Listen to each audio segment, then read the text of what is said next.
Had you ever tried to stop drinking before? Oh God, yeah. I mean, I'd been for counselling. How long did it usually last?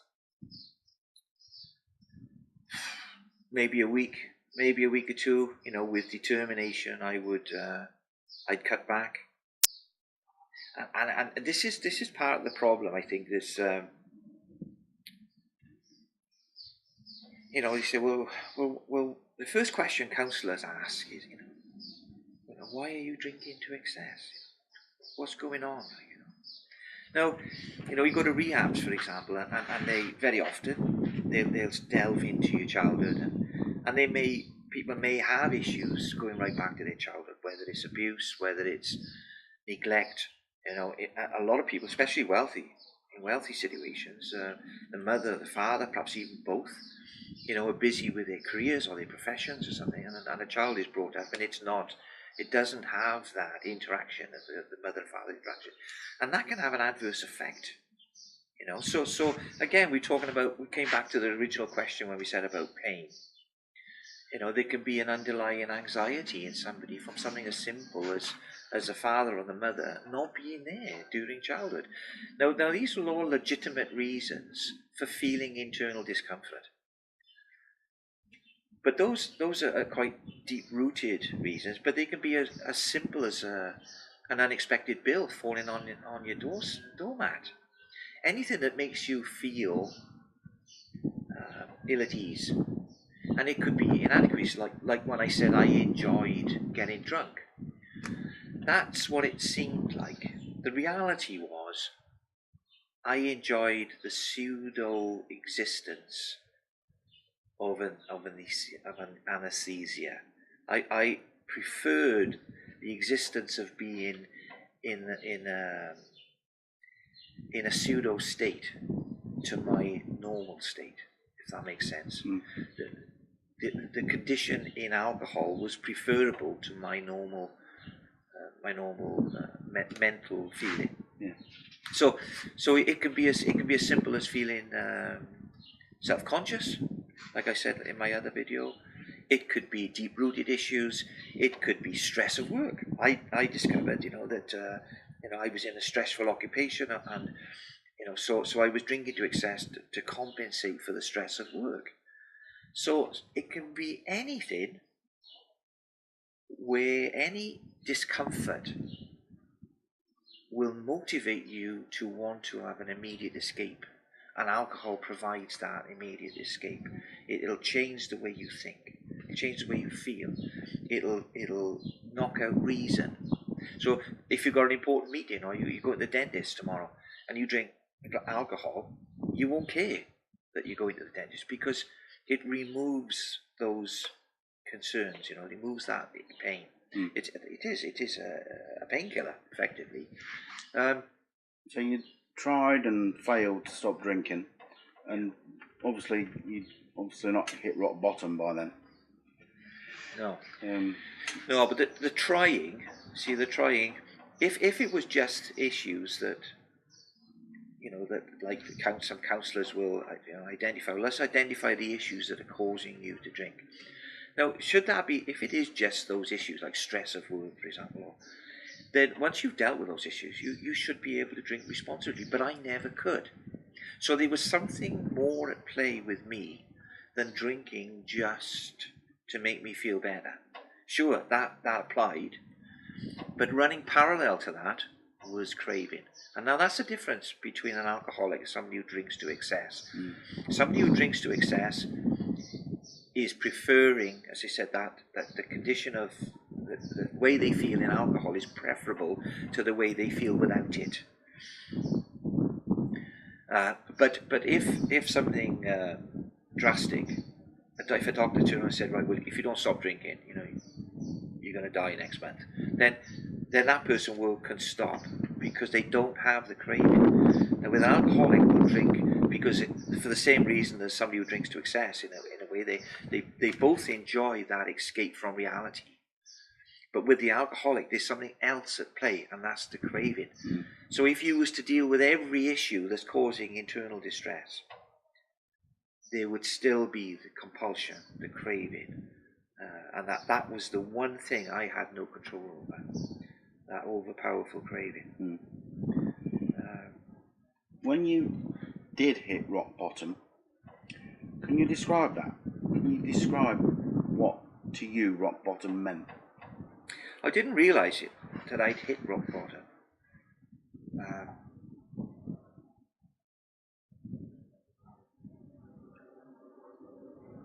It really was no different to thousands of situations prior.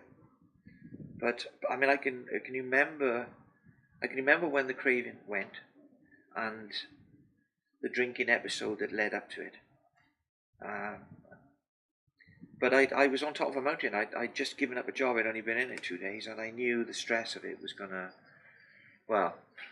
lead me to drink. As it happened, I drank anyway, because the difficulty in coming to terms in my own mind, being at peace with my decision.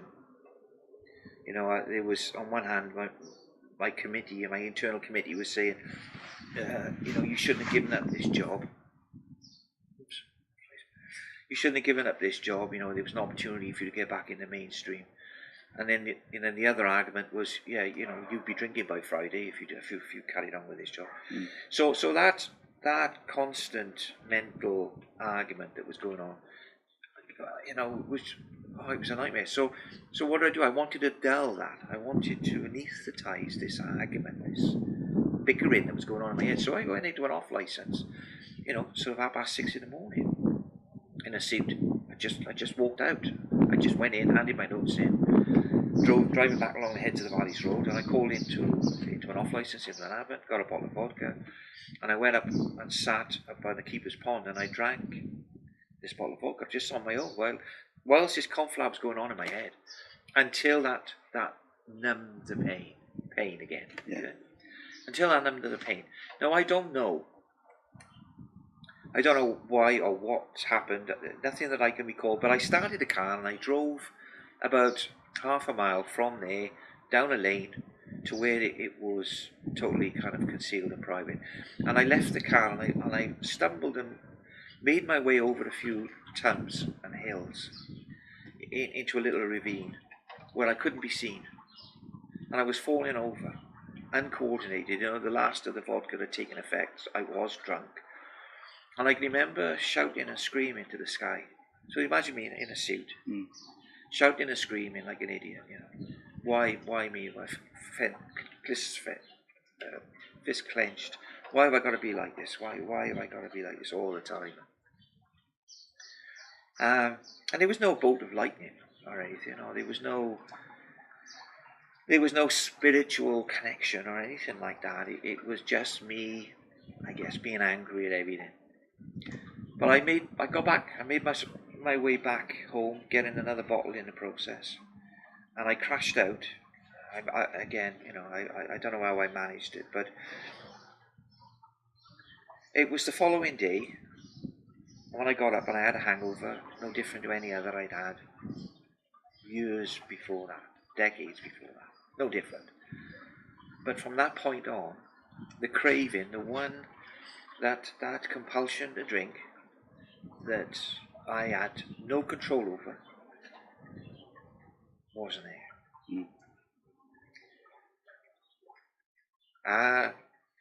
And that opened my eyes to the possibility that I'd have something save me, I guess. Something clicked, you'd had enough. You surrendered. Possibly. I mean, psychologists may look at it and come up with some theory as to why that happened. Personally, I think it was, as you said, the bearded man in the sky. I think he felt sorry for me in some shape or form, or I was never to be the same from that day on. That's not to say that I'm Bible bashing or anything like that, but my whole priorities about life changed. Yeah. For the better, clearly. And I know that's difficult for people to understand. Some people say, well, you've just had enough. And I had, but I'd had enough years prior to that. and I tried to control it, and I tried to stop. And the best I could do on my own was a New Year's resolution one year, and I stayed off alcohol from January the 1st to the 19th of March, which was my birthday. And every one of those days I was climbing the wall, needing, the craving for alcohol my body was yearning for that drug. So it was an absolute nightmare. And yet, the 20th of November 2001, I remember it, that when I woke up, when I had a hangover, but when that passed, I didn't have that craving. And it hasn't come back in nearly 17 years now. On the 20th of November, it'll be 17 years. And I've not experienced that craving. Now you can't tell me that I didn't do it. So, and I've seen it happen in many other people too. So I know I'm not unique. I'm not special. As to why it happens, I don't really know. All I know is that it did. And as a result, I've been able to live a life free of addiction. Certainly, I'm still obsessive and compulsive. But again, some people combine obsessive behaviours or compulsive behaviours with addictions. I was obsessive about my college, my studies. I went to college, did my O-levels when I was 23, and then I did a national diploma in medical laboratory sciences, 2 years. Then I did a 4-year environmental ethics, then I did a master's degree after that.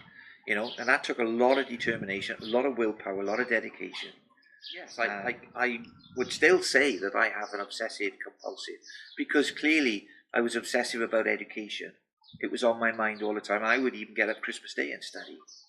And the compulsion was the having to do it. So obsession is the mental side, the compulsion is the physical activity.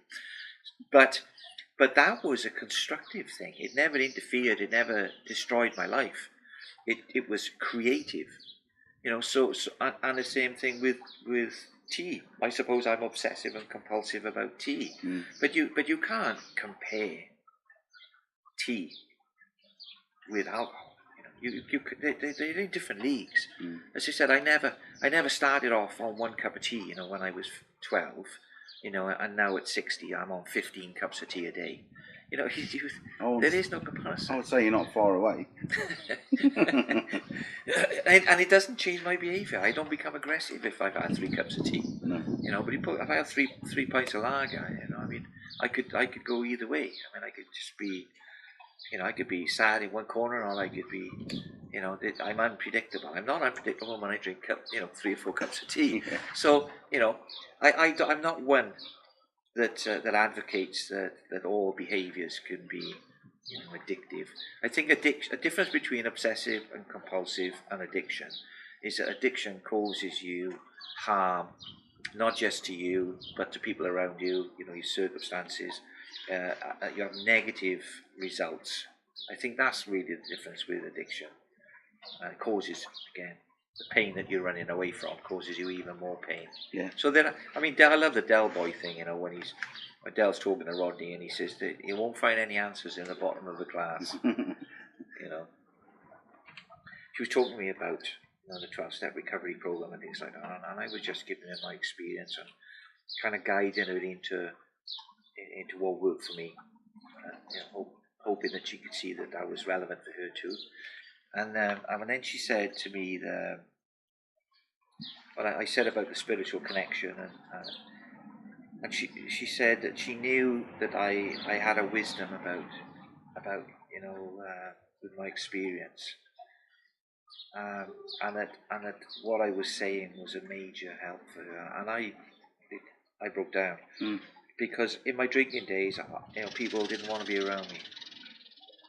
People would walk across the street to avoid me. Yeah. And I know that. Yeah, and rightly so. I'm not complaining. I'm not asking for sympathy. That was the. I became a horrible person in drink.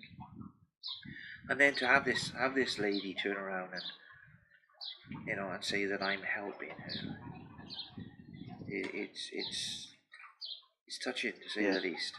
I broke down because it was, it did touch something that. Yeah, and as doing these videos To me, just think how many people you can be helping. Oh, absolutely. You know, again, superficially, everybody just sees alcohol as, it's just having a great time. Everyone's having a great time. What's the problem? They lose it, they down and out. People having problems with drinking. Deal with your issues. Don't blame alcohol for what's, but they don't. It's deeper than that. It's far more complex. Alcohol is a fascinating and a intriguing, convoluted, powerful, psychoactive drug. I've already mentioned it, but my God, does it cause